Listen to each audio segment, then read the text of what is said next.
ಪ್ರಮುಖವಾಗಿ ರಾಜ್ಯದಲ್ಲಿ by election ಕಾವು ಸಿಕ್ಕಾಪಟ್ಟೆ ಇದೆ. ಅದಕ್ಕೆ ಸಂಬಂಧಪಟ್ಟಂತೆ ಮಹತ್ವದ ವಿಚಾರಗಳಿದೆ. ದಾವಣಗೆರೆಯ ಉಪಚುನಾವಣೆಯ ಈ ಕಣ ಏನಿದೆಯಲ್ಲ ಇದು ರಂಗೇರ್ತಾ ಇದೆ.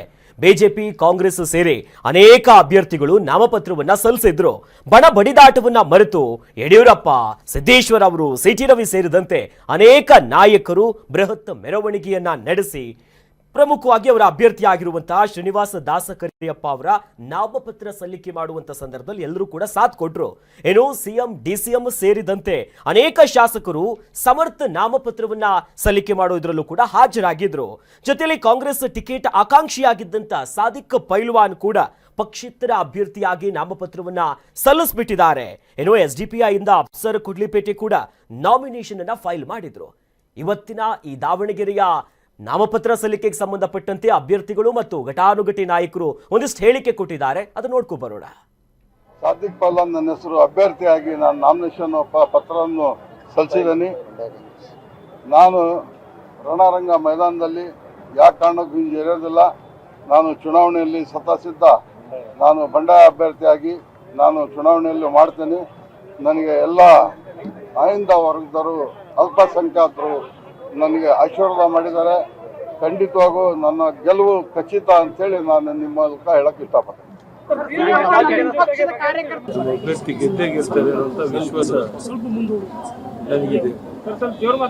Today response was very good. More than our expectation, people were gathered in the rally, and we are going to win Davangere and also Bagalkot. Both the places, atmosphere is very good, and I have 100% confidence because of Narendra Modi's leadership. People are appreciating like anything, and the entire world is appreciating Narendra Modi's performance. On that basis, we are going to win both Davangere and also Bagalkot. 11 ಗಂಟೆ ಸರಿಯಾಗಿ ನಾಮಪತ್ರ ಸಲ್ಲಿಸಿದ್ದೀನಿ. ಈಗ ನಾಮಪತ್ರ ಸಲ್ಲಿಸಿ ಬಂದಿದ್ದೀನಿ. ಅದೇ ರೀತಿ ಶಕ್ತಿ ದೇವತೆ ತಾಯಿ ದುರ್ಗಾಂಬಿಕಾ ದೇವಸ್ಥಾನದಿಂದ ಮೆರವಣಿಗೆ ಬಂದು ನಮ್ಮ ರಾಜ್ಯದ ಮುಖಂಡರಾಗಿರ್ತಕ್ಕಂಥ ಯಡಿಯೂರಪ್ಪನವರು, ಸಿಟಿ ರವಿಯವರು, ಶ್ರೀರಾಮುಲವರು, ಸಿಎಂ ಸಿದ್ದೇಶ್ವರವರು, ಬಿ.ಪಿ. ಹರೀಶ್ ಅವರು, ರೇಣುಕಾಚಾರ್ಯರು ಮತ್ತು ಇನ್ನಿತರ ಎಲ್ಲ ಶಾಸಕರು, ಸಂಸದರು, ಮಾಜಿ ಸಚಿವರು ಎಲ್ಲರೂ ಕೂಡ ಆಗಮಿಸಿದ್ದಾರೆ. ಬೃಹತ್ ಮೆರವಣಿಗೆಯೊಂದಿಗೆ ಯಡಿಯೂರಪ್ಪನ ಜೊತೆ ಮತ್ತೊಂದು ಸೆಟ್ ನಾಮಪತ್ರವನ್ನು ಸಲ್ಲಿಸಲಿದ್ದೇನೆ. ರಾಜ್ಯ ನಾಯಕ ಯಡಿಯೂರಪ್ಪ ಬರ್ತಾರೆ, ಸಿಟಿ ರವಿಯವರು ಬರ್ತಾರೆ, ರಾಮುಲು ಬರ್ತಾರೆ, ಶಿವನಗೌಡ ನಾಯಕರು ಬರ್ತಾರೆ. ಜಿಲ್ಲೆಯಿಂದ ನಾವು ಯಾವತ್ತೂ ಕೂಡ ಕಾಂಗ್ರೆಸ್ ಪಕ್ಷ ಆ ಜಾತಿ, ಈ ಜಾತಿ, ಈ ಧರ್ಮ ಅಂತ ನೋಡೋದಿಲ್ಲ. ಎಲ್ಲರೂ ಒಟ್ಟಿಗೆ ಬೆಳೆಸ್ತಕ್ಕಂಥ ಇಡೀ ರಾಜ್ಯನ ಅಭಿವೃದ್ಧಿ ಪಡಿಸ್ತಕ್ಕಂಥ ಕೆಲಸವನ್ನು ಮಾಡಿದ್ದೀವಿ. ಮತ್ತು ಕಾಂಗ್ರೆಸ್ ಪಕ್ಷ ಇದೆಯಲ್ಲ, ನುಡಿದಂತೆ ನಡೀತಕ್ಕಂಥ ಪಕ್ಷ. ಏನು ಜನರಿಗೆ ಭರವಸೆ ಕೊಟ್ಟಿರ್ತೀವಿ, ಆ ಭರವಸೆಗಳನ್ನು ಈಡೇರಿಸ್ತಕ್ಕಂಥ ಪಕ್ಷ. ನಾವು ಸುಳ್ಳು ಭರವಸೆಗಳನ್ನು ಕೊಡ್ಲಿಕ್ಕೆ ಹೋಗಲ್ಲ. ಏನು ಹೇಳ್ತೀವಿ ಅದರಂತೆ ನಡ್ಕೋತೀವಿ. ಈಗ ಕಳೆದ ಸಾರಿ ನಾವು ಏನೇನು ಭರವಸೆಗಳನ್ನು ಕೊಟ್ಟಿದ್ದು, ಆ ಭರವಸೆಗಳನ್ನೆಲ್ಲ ಸುಮಾರು ಅರ್ಧಕ್ಕಿಂತಲೂ ಹೆಚ್ಚು ಈಡೇರಿಸಿದ್ದೀವಿ. ಈಗಾಗಲೇ ನಾವು 3 ವರ್ಷ ಅಧಿಕಾರದಲ್ಲಿದ್ದೀವಿ. 4ನೇ ಬಜೆಟನ್ನು ಮಂಡಿಸಿದ್ದೀವಿ.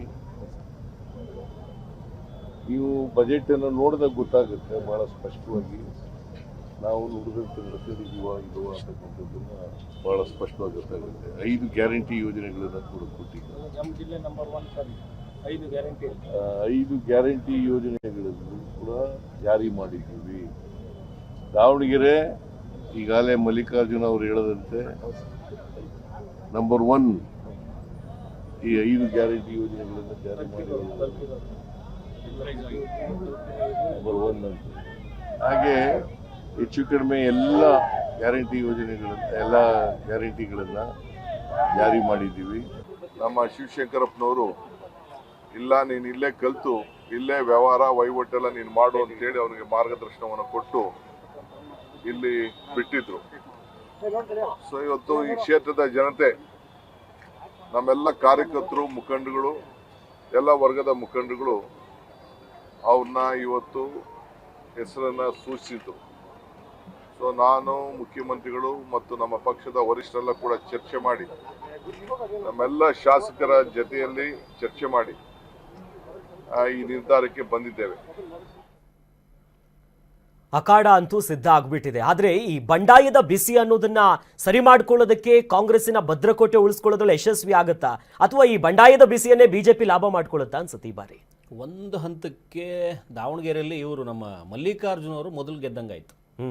ಏನು ಅಣ್ಣ ತಮ್ಮಂದ್ರನ್ನೆಲ್ಲ ಸಮಾಧಾನವಾಗಿ ಅವ್ರನ್ನ ವಿಶ್ವಾಸಕ್ಕೆ ತಗೊಂಡು ಹೈಕಮಾಂಡ್ ಮೂಲಕವೋ ಅಥವಾ ರಾಜ್ಯ ನಾಯಕರ ಮೂಲಕವೋ ಒಟ್ಟಿನಲ್ಲಿ ಸಮರ್ಥಗೆ ಟಿಕೆಟ್ ಕೊಡಿಸುವಲ್ಲಿ ಫಸ್ಟ್ ಯಶಸ್ವಿ ಆದರು. ಹೌದು, ದಾವಣಗೆರೆಯಲ್ಲಿ ಅದೊಂದು ಶಮನ ಆಯಿತು ಅನ್ನುವಂಥದ್ದನ್ನು ಮೇಲ್ನೋಟಕ್ಕೆ ಈಗ ಡಿ.ಕೆ. ಶಿವಕುಮಾರ್ ಅವರು ಬಂದರು, ಸಿದ್ದರಾಮಯ್ಯ ಅವರು ಬಂದರು. ಈಗ ಉಪಚುನಾವಣೆಯ ಲಾಭ ಅದೇನೆ. ಹೌದು, ಖಾಲಿ 2 ಕ್ಷೇತ್ರ ಆಗಿರೋದ್ರಿಂದ ಭಾಳ ಲಾಭದಾಯಕ. ಅದು ಪಕ್ಷೇತರವಾಗಿ ನಿಂತಿರೋನಿಗೆ ಯಾರೂ ಬರದೇ ಇದ್ದ ಪರಿಸ್ಥಿತಿಯಲ್ಲಿ ನ್ಯಾಷನಲ್ ಚಿಹ್ನೆ ಅಡಿ ಬರುವವರಿಗೆ ಹೌದು, ರಾಜ್ಯದ ನಾಯಕರುಗಳು ಪ್ರಮುಖರು ಯಾರಿದ್ದಾರೆ ಅವ್ರು ಬಂದು ನಿಂತ್ಕೊಳ್ಳುವಂಥದ್ದು, ವಿಶ್ವಾಸಕ್ಕೆ ತಗೊಳ್ಳುವಂಥದ್ದು, ಜನರನ್ನು ಸೆಳೆಯುವಂಥದ್ದು ಇದಿರುತ್ತೆ. ಹಾಗಾಗಿ ಇವತ್ತಿನ ರಣಕಣದಲ್ಲಿ ಇವರಿಬ್ಬರು ರಣಕಲಿಗಳು ಬಂದು ಅವರಿಬ್ಬರಿಗೆ ಸಾಥ್ ಕೊಟ್ಟಿದ್ದು ಹೌದು, ತುಂಬ ದೊಡ್ಡ ಮಟ್ಟದ ಸೋತು. ಯಾಕಂದರೆ ಅವರಿಗೆ ಬಾಗಲಕೋಟೆಯಲ್ಲಿ ಏನಾಗುತ್ತೆ ಅನ್ನುವಂಥ ಚಿತ್ರಣ ಗೊತ್ತಿದ್ದು ದಾವಣಗೆರೆಯಲ್ಲಿ ಹೆಚ್ಚಿನ ಸಮಯ ಇಲ್ಲಿ ಕಳೆದಿದ್ದಾರೆ. ದಾವಣಗೆರೆಯಲ್ಲಿ CM ಮತ್ತು DCM ತುಂಬ ದೊಡ್ಡ ದೊಡ್ಡ ಮಾತುಗಳನ್ನೇ ಆಡಿದ್ರು. ಶಾಮನೂರು ಶಿವಶಂಕರಪ್ಪ ಅವ್ರನ್ನು ತಗೊಂಬಂದ್ರು, ಅಭಿವೃದ್ಧಿಯನ್ನು ಹೇಳಿದ್ರು, ಗ್ಯಾರಂಟಿಗಳನ್ನು ಹೇಳಿದ್ರು. ಎಲ್ಲವನ್ನು ನೋಡ್ತಾ ಇದ್ರೆ ಒಂದು ಹಂತಕ್ಕೆ ಸಮರ್ಥಗೆ ಟಿಕೆಟ್ ಕೊಟ್ಟಿರೋದನ್ನ ತುಂಬ ಪ್ರಭಾವ ಅಡಿಯಲ್ಲೇನೆ ಸಮರ್ಥಿಸ್ಕೊಂಡಂಗಿತ್ತು. ನಾವು ಕೊಟ್ಟಿರೋದು ಸರಿಯಾಗಿದೆ, ಹಾಗಾಗಿ ನೀವು ಗೆಲ್ಲಿಸ್ಕೊಂಡು ಬನ್ನಿ ಅನ್ನುವಂಥ ನಿಟ್ಟಲ್ಲಿ ಮಾತಾಡಿದ್ರು. ಇದರಲ್ಲಿ ಈಗಾಗಲೇ ಅವರು ಕೊಡ್ಲಿಪೇಟೆ ಅಪ್ಸರು STPI ಇಂದ ಏನು ಪ್ರಬಲ ಪೈಪೋಟಿ ಅಂದರೆ ಏನು ಒಂದಷ್ಟು ಓಟ್ಗಳು ಹೋಗುತ್ತೋ ಪೂರ್ತಿ ಕಾಂಗ್ರೆಸ್ದೇ. ಅದು 10,000-15,000 ಓಟ್ ಏನಾದ್ರು ತಗೊಂಡ್ರು ಅಂತಾದರೆ ಮತ್ತೆ ಕಾಂಗ್ರೆಸ್ಸಿಗೆ ಮೈನಸ್ ಆಗುತ್ತೆ. ಸಾದಿಕ್ ಪೈಲ್ವಾನು ಪಕ್ಷೇತರವಾಗಿ ಬಂದು ನಿಂತು ಬಂಡಾಯಕ್ಕೆ ಇವರು ಎಣೆ ಮಾಡಿಕೊಟ್ಟಿರೋದ್ರಿಂದ, ಪಕ್ಷೇತರವಾಗಿ ನಿಂತು ಒಂದಷ್ಟು ಸವಾಲು ಹಾಕಿರೋದ್ರಿಂದ ಏನಾದರೂ ಕೊನೆ ಗಳಿಗೆಯಲ್ಲಿ ಏನಾದರೂ ವಿಶ್ವಾಸಕ್ಕೆ ತಗೊಂಡು ಮತ್ತೆ ಅವ್ರ ನಾಮಪತ್ರ ವಾಪಸ್ ಆಗತ್ತಾ ಗೊತ್ತಿಲ್ಲ. ಕೊನೆ ಗಳಿಗೆಯಲ್ಲಿ ಅದೊಂದು ಕಸರತ್ತಿಗೆ ಕಾಯ್ತಾ ಇರ್ಬೋದು. ಆ ಪೈಲ್ವಾನ್ ಏನಾದರೂ ಗರಡಿ ಮನೆಯಲ್ಲಿ ಹಂಗೆ ಉಳ್ಕೊಂಡ್ಬಿಟ್ರೆ ಇಲ್ಲಿ ತುಂಬ ದೊಡ್ಡ ಮಟ್ಟದ ಮೈನಸ್ ಆಗೋದು ಕಾಂಗ್ರೆಸ್ಸಿಗೆ. ಹಾಗಾಗಿ ಬಿಜೆಪಿಗರು ಕೂಡ ಪೈಲ್ವಾನ್ಗೆ ಪುಷ್ಟಿ ಕೊಡುವಂಥ ಸಾಧ್ಯತೆನೂ ಹೆಚ್ಚಿರುತ್ತೆ. ಯಾಕಂದ್ರೆ ಅವ್ರು ನಿಂತು ಒಂದಷ್ಟು ಮತಗಳನ್ನು ಸೆಳೆದು ಬಿಟ್ರೆ ಆ ಸಮುದಾಯದ್ದು ತುಂಬ ದೊಡ್ಡ ಮಟ್ಟದ ಮತಗಳಲ್ಲಿರೋದ್ರಿಂದ STPI ಕಡೆಯಿಂದ ಮತ್ತೆ ಪೈಲ್ವಾನ್ ಕಡೆಯಿಂದ ಒಂದಷ್ಟು ಅದು ಛಿದ್ರ ಆಯಿತು ಅಂತಂದರೆ ಸೆಳೆದು ಕಾಂಗ್ರೆಸ್ಸಿಗೆ ದೊಡ್ಡ ಏಟು ಬೀಳುವಂಥದ್ದು. ಯಾಕಂದ್ರೆ ಇದಕ್ಕಿಂತ ದೊಡ್ಡ ಸನ್ನಿವೇಶ ಯಾವತ್ತೂ ಸೃಷ್ಟಿಯಾಗಿದ್ದಿಲ್ಲ ದಾವಣಗೆರೆಯಲ್ಲಿ. ತುಂಬ ದೊಡ್ಡ ಮಟ್ಟಕ್ಕೆ, ಯಾಕಂದ್ರೆ ಆ ಸಮುದಾಯ ಯಾವತ್ತೂ ಕಾಂಗ್ರೆಸ್ಸನ್ನು ಬಿಟ್ಟಿರಲಿಲ್ಲ. ಸೊ ಕಾಂಗ್ರೆಸ್ ಇವತ್ತು ಮಾಡಿಕೊಂಡಿರುವಂಥ ಕೆಲಸಕ್ಕೆ ಸಮರ್ಥ ವಿಚಾರದಲ್ಲಿ ಮೊದಲು ಅವ್ರ ಮನೆಯಲ್ಲಿ ನಡೆದಿದ್ದಂತಹದ್ದು ಗಣೇಶ್ ಮತ್ತು ಅವರೆಲ್ಲ ಟಿಕೆಟ್ ಆಕಾಂಕ್ಷಿಗಳಾಗಿದ್ದು, ಮನೆಯಲ್ಲೇ ಸ್ವಲ್ಪ ಗೊಂದಲ ಗೋಜಲು ಇರೋದ್ರಿಂದ ಆ ನಿಟ್ಟಲ್ಲಿ ಒಂದಷ್ಟು ಸಮಯ ವ್ಯರ್ಥ ಆಯಿತು. ಮುಸಲ್ಮಾನ ಸಮುದಾಯದಿಂದ ಅವರಿಬ್ಬರು ಜಬ್ಬರ್ ಮತ್ತು ಪೈಲ್ವಾನ್ ಆಕಾಂಕ್ಷಿಗಳಿದ್ದಾಗ ಒಂದಷ್ಟು ಶಮನಗೊಳಿಸುವಲ್ಲಿ ಆ ಮಟ್ಟಕ್ಕೆ ಆಗಿರಲಿಲ್ಲ.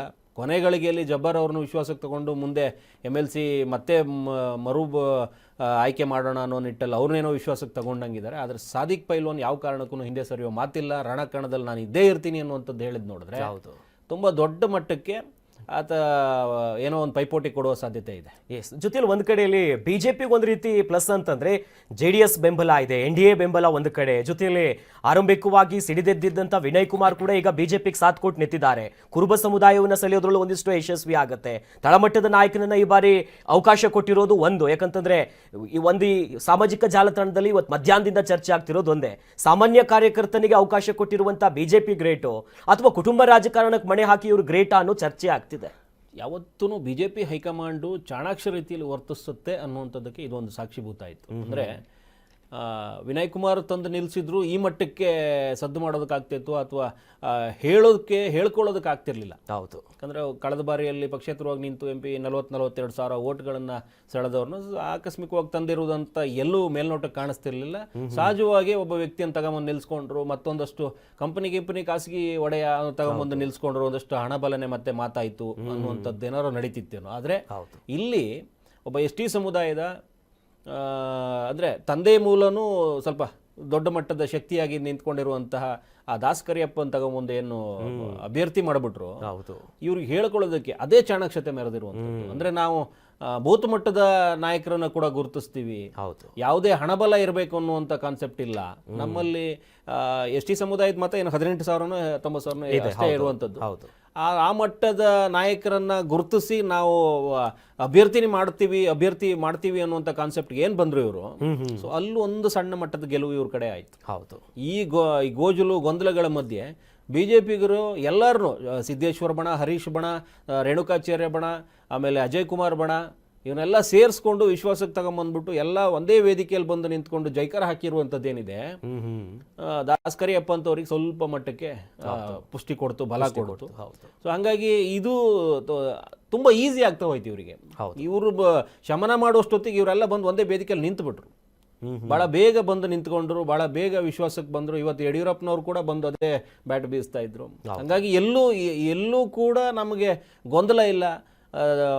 ನಮ್ಮ ಪಕ್ಷದ ಅಭ್ಯರ್ಥಿಯನ್ನು ಮೋದಿಯವರ ಮುಖೇನ ಸೆಳೆದು ಈ ಸ್ಥಳೀಯ ಏನು ಕಾಂಗ್ರೆಸ್ಸಿನ ಏನು ಅಭಿವೃದ್ಧಿ ಪಥ ಇಲ್ಲ, ಈಗ ಗ್ಯಾರಂಟಿ ಯೋಜನೆಗಳಿಂದ ಇನ್ನೇನು ನಷ್ಟ ಆಯಿತು, ಇನ್ನೊಂದಾಯಿತು, ಮತ್ತೊಂದಾಯಿತು ಅನ್ನೋಂಥದ್ದನ್ನು ತೋರಿಸ್ಕೊಂಡೇ ಗೆಲ್ತೀವಿ ಅನ್ನೋ ಭರವಸೆ ಏನಿದೆ ಅವರಿಗೆ, ಇವತ್ತು ಆ ಮಟ್ಟಕ್ಕೆ ಕಾಣಿಸ್ಕೊಂಡಂಗಿದೆ.